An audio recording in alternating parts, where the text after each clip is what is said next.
We've previously discussed some of the components of the membrane and what those are made up of and how they kind of work a little bit. Now I want to talk about more transport across the membrane. So how do things get inside our cells, or how are they created so that we can compartmentalize different components in different organelles? So what is happening here? So we look at what can get across, and there were the experiments with that different root hairs and looking for different plant materials and things that could get in or out. So what could get across in those situations? Well, and especially if we're going to make different types of lipids, we're going to make models of those with maybe components that aren't cells. What could get across if there are not things that can transport them directly across? So if we have calcium, no, those could not get across a lipid membrane without help that we're going to talk about in this chapter. Because they're charged, they are not going to be able to get through that lipid tail part of the cell membrane. Oxygen, can this get across? If you look at what the oxygen molecule looks like, it is going to look something like this. And what you maybe will notice is that it is not charged and it's also not polar. So water can freely diffuse in and out of the cell. We look at carbon dioxide as well. That's the structure of carbon dioxide. We're going to have a nonpolar compound is going to be able to freely come in and out of the cell as the concentration will dictate where the equilibrium will lie. What about progesterone? Here is the structure of progesterone, and we spoke previously about a 5-to-1 ratio. We're looking at the polar groups versus the carbons that are in there, and we have 1 and 2 polar groups, but we have more than 10 different carbon groups. So this, we would suggest, probably would go through because it's not polar, right? So this is although it has a couple of polar groups, that 5-to-1, we have a lot more carbons in that group than we have polar groups. So it would be more of a nonpolar compound. It should be able to freely diffuse through that membrane. Sugar, on the other hand, here we have almost every carbon has a bound polar group attached to it. So this is not going to go through the membrane because it's polar and it won't be able to cross. Water is kind of a trick question. Now, it is very polar, and really small amounts might be able to freely cross just because it is so tiny, and there might be large enough holes between the different components of the lipid membrane to kind of get through a little bit. So we think that water gets through a little bit just by diffusion through that, which is sort of counterintuitive because it is very polar. But there are also on cells these different proteins called aquaporins, and that's where a majority of this is going to get through. So this one's a little tricky because it's so small. It can apparently diffuse through without the aquaporins, but there are aquaporins that help get that through as well. So this one's a little bit of a trick question, and I feel like there's a little bit less of an understanding of how that gets through, and the explanation is usually, well, it's so tiny it can get through. But calcium ion's really tiny too, so compared to oxygen. But that's kind of the discussion. That's what is usually described, but I think a majority of these things are getting through these aquaporin channels that we'll talk about in a bit. The ability to keep things in or keep things out of a cell or out of different subcellular organelles is a vital process for cell survival. And this is the process of homeostasis. So this is required for life, really. It's the accumulation of substances in certain compartments. So we have mitochondria, we have nuclei, we have Golgi, or we have chlorophyll, for example, if you're a plant cell. We have lysosomes, peroxisomes, different kinds of compounds or components, Golgi, ER.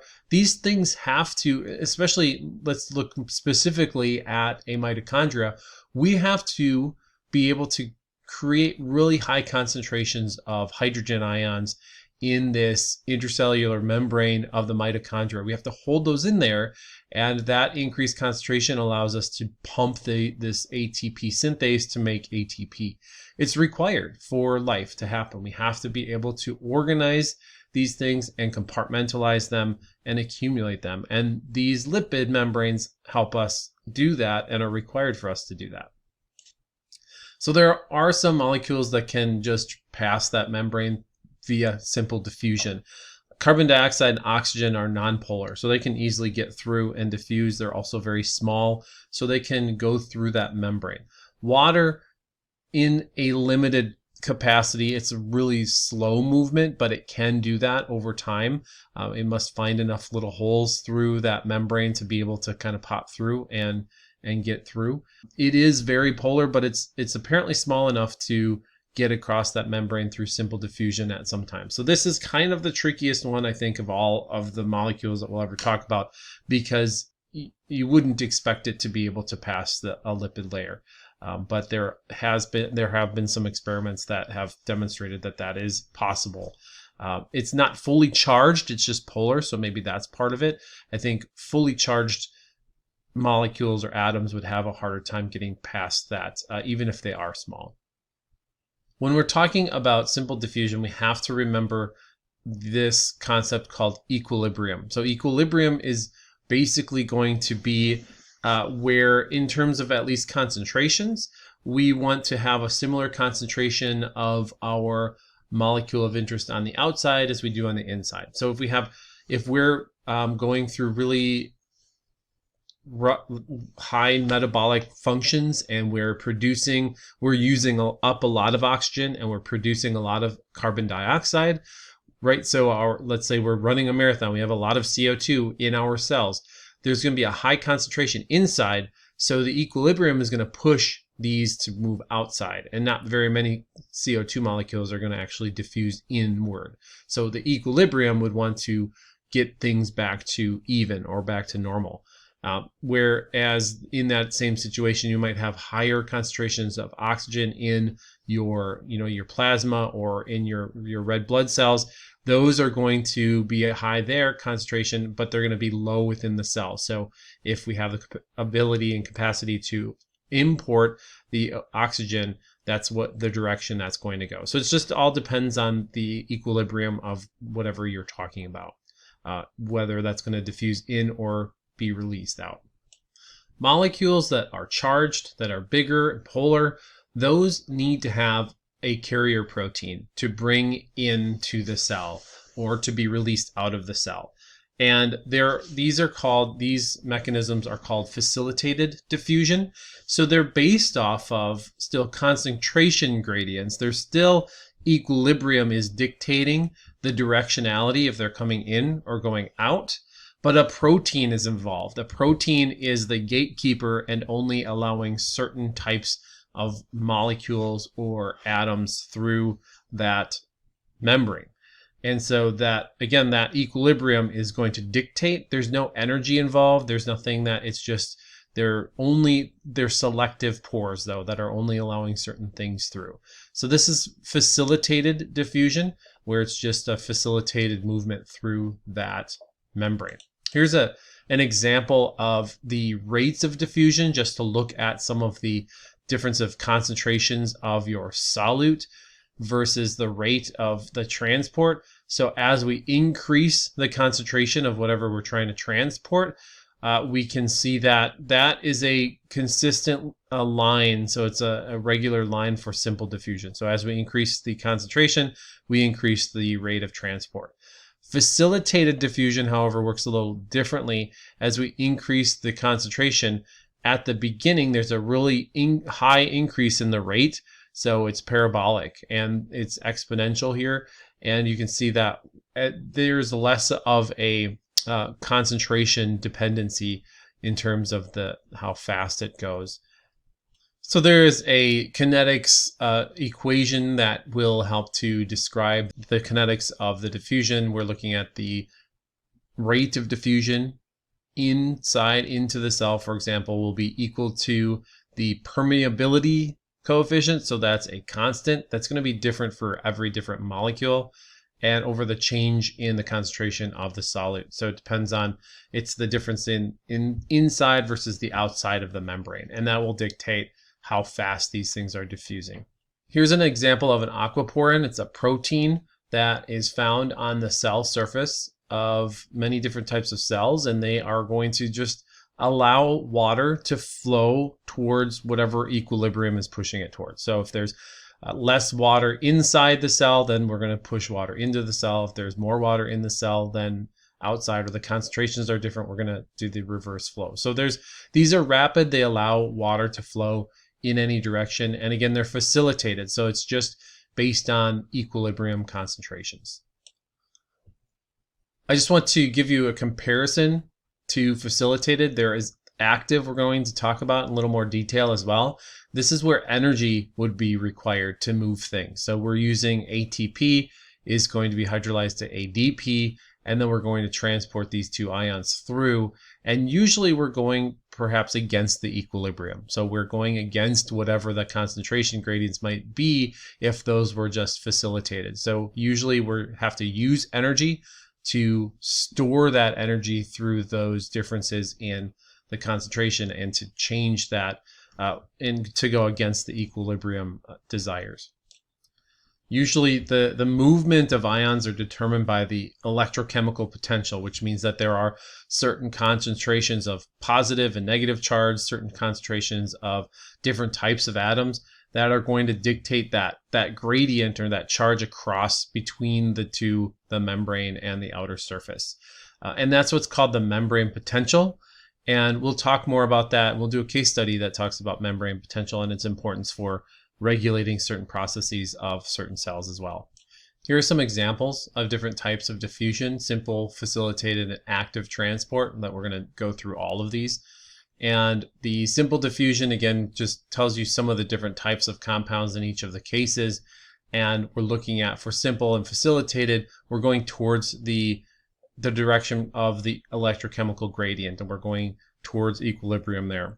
And there's no energy required or directionality, but here we have the difference. Here we have a difference of membrane potential versus no here for simple diffusion, yes for facilitated diffusion. The saturation kinetics were what I was kind of showing you on that other slide, where because there is a transport protein that's required, there's a limited, there are bottlenecks, right? So that they have to go through that space. So it's kind of like a tunnel. They have to go through that tunnel to get through. They can't just kind of all run over this hill. They have to get through that spot. So that's going to be different in there. You can saturate that. There's only a certain speed at which you can go, no matter what that concentration is. And then you can inhibit those pores as well. You can put something in there to block that tunnel, and then you couldn't get it through. Where simple diffusion, you cannot block it. They just go through that membrane. And we'll talk about all of those different differences between active transport in just a moment here. I do want to show you a few more slides kind of describing simple diffusion and this idea of moving towards equilibrium. So if we have A and B and we have this membrane between these two samples, what I'm talking about when I'm talking about equilibrium is, in this case, in this instance, we want to have equal amounts of components on the left and the right side. So there's no difference between these two. So what's going to have to happen is that these black molecules are going to have to move over to side B in order to kind of equalize the numbers on both sides. But let's look at this other example. If we don't have the ability for these things to move here between them, these little triangles are not membrane permeable, what's going to happen? What do you think happens in this instance? Should take a moment to think about that. So how the actual question, it should be, how can we get the concentration the same on both sides? Because that's what equilibrium is going to try to do. The way we can get the concentration similar on both sides is reducing the volume of side B in terms of the amount of liquid there. So we can drain that out and the water can move over to side A, and then we can equilibrate the concentration, although we're not necessarily maintaining the same volume on both sides. So this is what would theoretically happen in this situation. This is the idea of osmolarity, and it's an idea of this concentration of the different types of compounds inside and out of the cell. So this is something we're going to look at a little more closely here when we look at different cells in terms of different types of solutions. So you can have isotonic solutions, hypotonic solutions, and hypertonic solutions. So this is normal, where the inside and the outside are relatively the same. And here we have a hypotonic solution where it's diluted, and we're going to pull in water to try to equilibrate the different concentrations of those different compounds. So you might get a swollen red blood cell. So if your blood, for example, has really low amounts of sodium, potassium, whatever other ions might be floating around, sugar, you might have some issues with your electrolytes, and the different concentrations of these things in solution could potentially affect your cell volume. Hypertonic solution is maybe you have too much of those things, and then you can kind of see this shrivel up because they're trying to remove some of the water to equilibrate that system. So it's really important that when we are doing cell culture, or you're working, or even in your body, that you have the right and normal amounts of water. That's kind of the point of your kidneys to some extent, is to ensure that this concentration is normalized for your cells so that everything can survive appropriately and not be all shriveled up or kind of swollen. Plants will also do this. This is just an example. So up above on top is more of animal membranes, something that we were just looking at with the blood cells. Down below is an example of plants moving in and out of water. So they also have these same types of aquaporins that help regulate those things. And they actually pull these things into vesicles called the tonoplasts. And we can see that the expanding tonoplasts create a pressure that is kind of, I think about it like a balloon.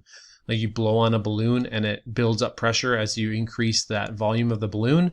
And then, so you basically are only able to, that pressure then, you can only put so much in it. It's going to hold that, it's going to keep it from continuing to add more and more water. So you have this pressure that compresses that cytosol against that cell wall, and it pushes back and it keeps it from overfilling. So this is a turgid cell because it's very full of water. So we have that water in those little vacuoles. And then we have a normal isotonic where we have equal coming in and out.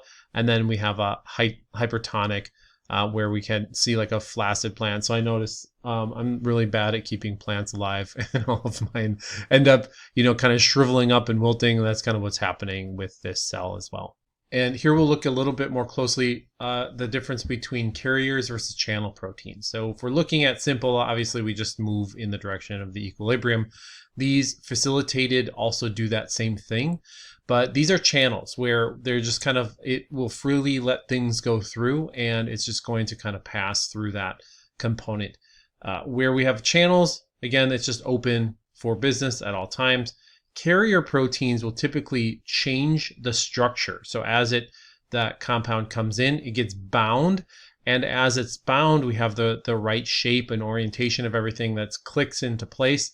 And then we have a change in the shape of the protein that then releases it onto the other side. So this is a carrier protein versus a channel protein that's just always open. We have different types of these carrier proteins. We have uniport, which is just passing along a single compound to transport, or solute to transport across the membrane. Again, this is going towards equilibrium state. And here is an example. If we have, for example, two solutes, then we call it a coupled transport. But let's look at an example of transporting glucose across the membrane with a GLUT1 receptor transporter. And we're going to bind that glucose, and then as it's bound, then we release it into the other side. So these are necessary for the movement of glucose. Now we can also regulate glucose movement across the membrane by increasing or decreasing the amount of these transporters that are found on the cell surface. So this is an important component of, process for our cells and these can be regulated by different signaling molecules, that expression of these transporters. Some of the problems that will happen potentially with if you were to develop type 2 diabetes is that we have a less of a responsiveness to generating these glucose transporters, because if there's always glucose in and around our cells because we're eating too many sugars, then we can down regulate these, and that can be a problem for proper energy function with our cells. Kind of a cool thing about this as well is it just recognizes glucose, and then it can be recycled. So we release it, and then it turns back into the original conformation that's ready to receive something from the outside. This can be reversible though, in this glucose molecule. One of the first things that happens in glucose metabolism is that it gets phosphorylated. So it turns in from glucose to glucose 6-phosphate. That phosphate group actually locks it into the cell because glucose 6-phosphate is not recognized by this transporter. So we couldn't pop in here and get released out the other side. It gets trapped in the cell as soon as that phosphate group gets attached. So that's one mechanism that our cell uses to kind of trap these glucose molecules in once they come in, if they're wanted, right? And if we want to release them, if we're maybe a fat compound, we're maybe synthesizing glucose in our liver, for example, we want to release that, we're going to get rid of that phosphate group so that it can be released into our blood system. Here are some examples of coupled transport, and here we have a symporter and an antiporter. So symporter is coming simultaneously in one direction, where the antiporter is going to send one out and bring one in. These again are going towards equilibrium. This is a specific example of these types of antiport mechanisms where we're going to actually release bicarbonate out of the cells, and we're going to bring chloride in.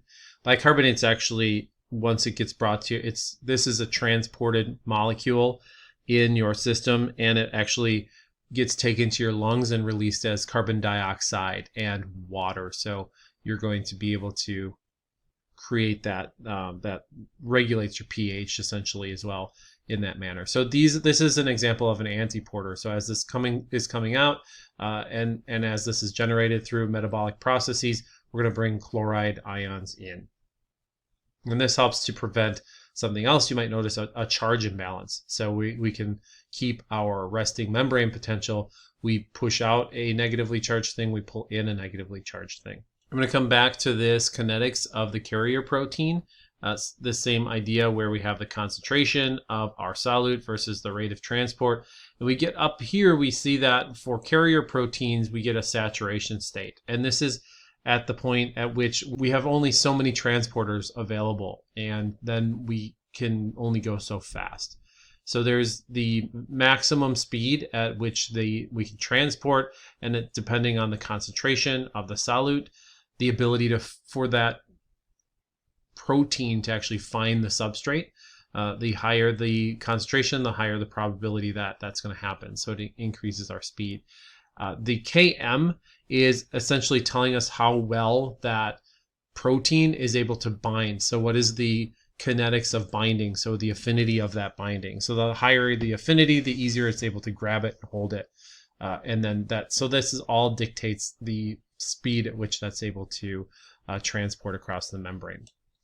A lot of times we can use this idea of this hyperbolic parabola system here to tell us if we're talking about something that is going through a carrier protein versus simple diffusion. So these are some of the mechanisms people use to first study these types of diffusion properties. Now I want to talk about channel proteins in a little more detail. There are ion channels, porins, and aquaporins. So let's look at those three differences in terms of how they're going to go through there. Ion channels are very selective, so they're going to have certain sizes of things, right? We know that different elements are going to have different sizes, and so the diameter that we'll have to go through there is going to change depending on if we're talking about sodium or calcium or potassium running through that compound. So they're very selective on the size. They're also selective with the charge state. Here's an example of a porin channel, so an E. coli protein. This is a beta barrel. So you have all these beta sheets in a barrel formation. You can see that we have a pore end of the view, and usually these are kind of water filled and found in bacteria. They can also be found in mitochondria as well. So that they're really polar in the middle and non-polar outsides allows interaction with the membrane out here and that allows those compounds to allow ions to freely flow through here. Here's an example of an aquaporin, and we can see that the three-dimensional structure here, we have extracellular versus cytoplasmic side. The water channel is tight and basically just large enough for one water molecule. We have kind of this funneling in for the specific movement of water through that channel. Here's an interesting situation in terms of a passive transporter. With a normal cystic fibrosis transmembrane conductance regulator channel, we actually are going to be able to pull chloride ions out in a normal fashion. And it usually will pull some water with it as well because of the concentration gradients of the ions. And because of that, it will help to reduce some of the mucus membrane on the outside of our cells.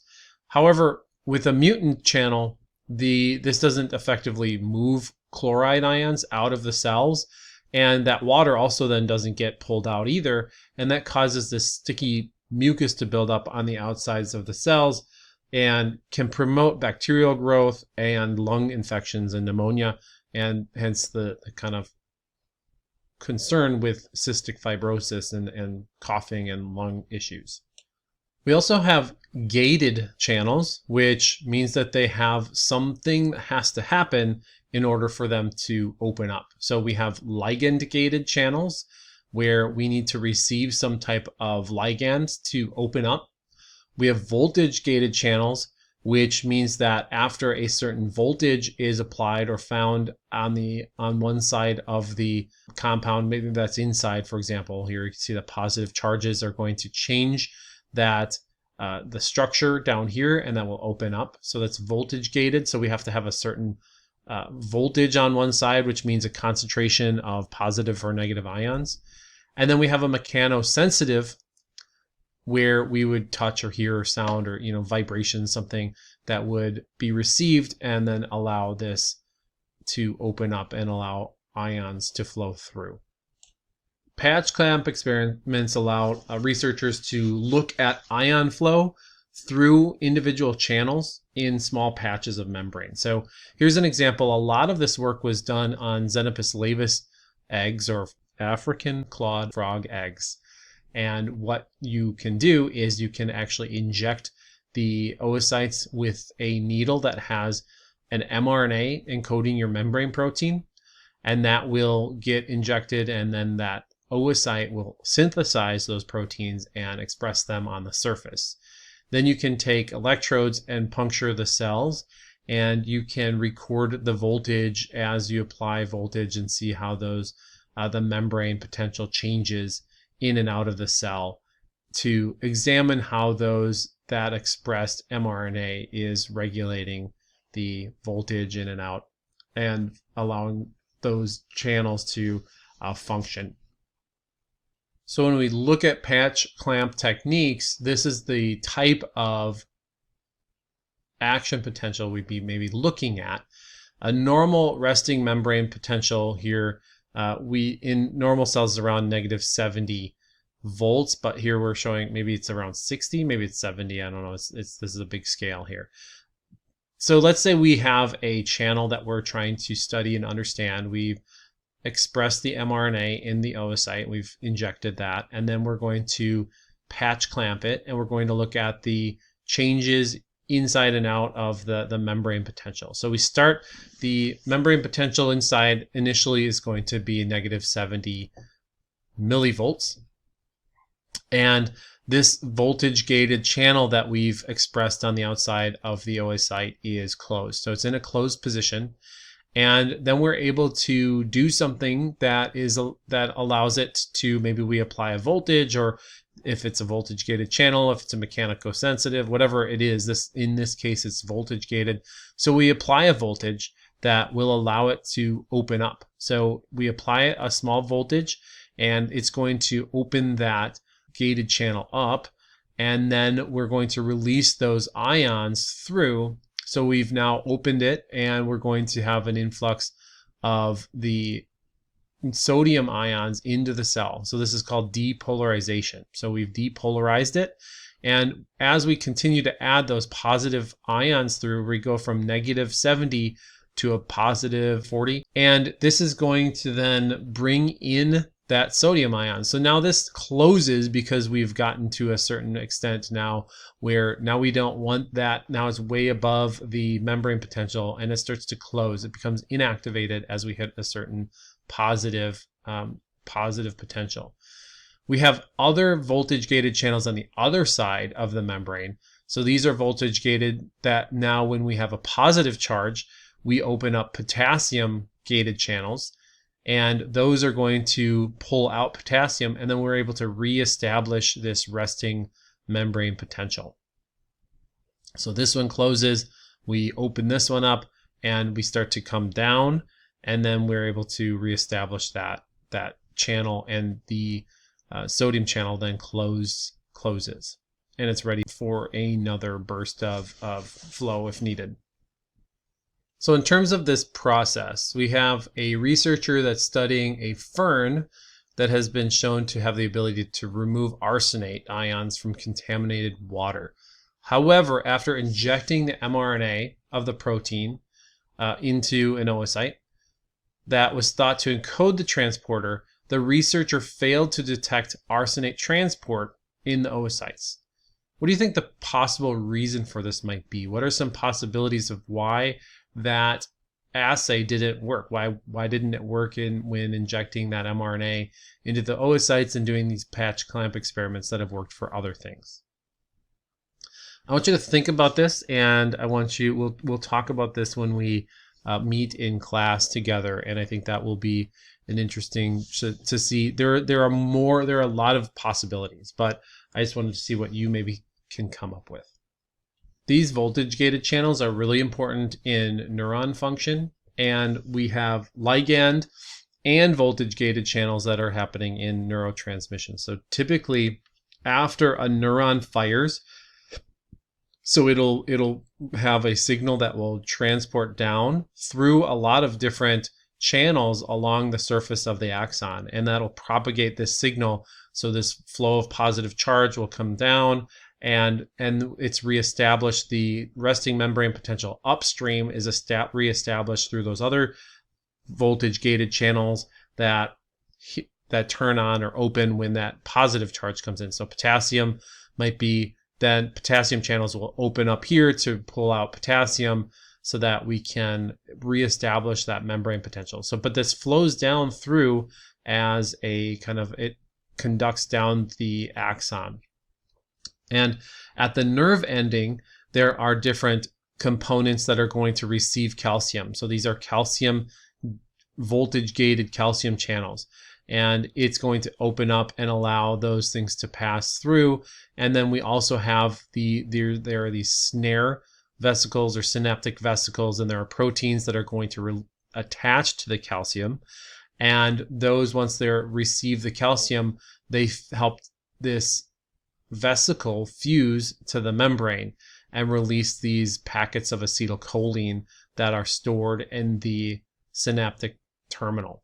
So once these are fused and released, those travel across the synaptic cleft and are received on the other side by different types of ligand-gated channels that are going to attach to the acetylcholine.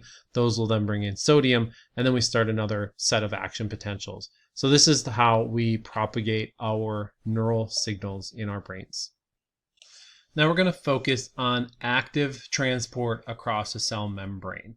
And there are different forms of this. There is direct active transport, and it will involve the use typically of adenosine triphosphate or ATP, and this will hydrolyze into ADP and inorganic phosphate. We can also have indirect active transport, which will use a coupled version of this. So it'll utilize a gradient of one type of solute to move a different solute against its gradient. So it kind of couples this together. Here is a specific example of direct active transport, and we're looking at a sodium-potassium pump. So we have potassium on the outside of the cell, we have sodium on the inside of the cell, and this is a compound. This is a transporter that's found on most animal cells. You'll notice that it's a trimeric protein, which means that it has 3 different components. We have the gamma, alpha, and beta components that come together to form this multimeric protein. And the alpha subunit contains the binding sites for sodium and for ATP. And remember that we're going to do active transport. We're going to have to use ATP as an energy source to allow this to go against a gradient. And on the cytoplasmic side, again, we have those components. The functions of the other 2 subunits are not really fully understood. Perhaps it's more just to allow them to integrate with the cell membrane. Maybe it's to help there are oligosaccharides that are known to be on the beta subunits. So there's still some work being done to understand the full purpose of the gamma and beta subunits. But the alpha subunits are essential for that movement process. Here I'm showing you a flow diagram that shows you the importance of ATP and that movement of these different components. This process, we're going to look at 3 sodium from the inside of the cell are going to get bonded into that membrane. And then we have the sodium once it's bonded, we're going to have the phosphorylation of that ATP. So that will use up that energy, and it will release the adenosine diphosphate, and we'll have the inorganic phosphate still be attached to that bottom end of the alpha subunit.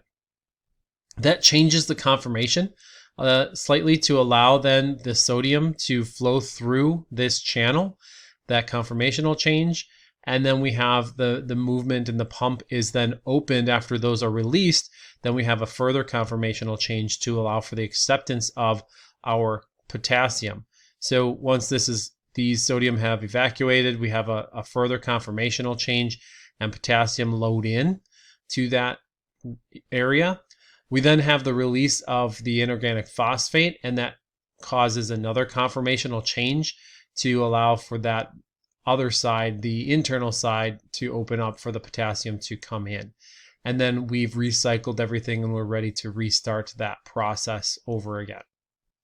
Many non-animal organisms rely on proton gradients rather than sodium gradients in order to drive different types of electrochemical gradients. For example, fungi and plants, they'll use a proton symport for the uptake of organic solutes versus the sodium. And ATP would be driving that proton pump to create and maintain those electrochemical potentials. But here in animal cells, we're mostly using sodium. Here's a list of a large variety of different types of pumps that use ATP to pump those things across a membrane. And remember, we have ATP hydrolysis that's coupled into these different functions. And also recall the difference between a pump versus a channel. So channels might be regulated by ATP and open and close, but they flow with the concentration gradient, where pumps are going to flow against the concentration gradient and create concentration gradients. There are 4 major classes: P-type, V-type, F-type, and ABC type. And when we're looking at P-type compounds, these are members of large families and are reversibly phosphorylated by ATP, typically on a specific aspartic acid residue. And they'll have about 8 to 10 transmembrane segments in a single polypeptide that crosses the membrane multiple times. And they're sensitive to inhibition by various vanadate, which actually resembles phosphate, that inorganic phosphate that's left behind that we kind of talked about on one of the previous examples. They'll typically play roles in things like muscle contraction, acidification of gastric juices in the stomach.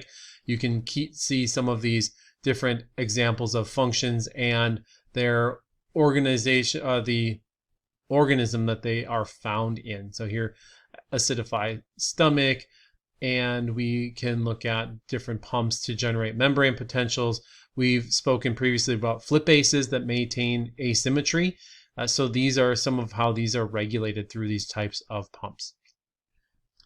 V-type ATPases are pump proteins that typically go into organelles, such as vacuoles, vesicles, lysosomes, endosomes, and the Golgi complex.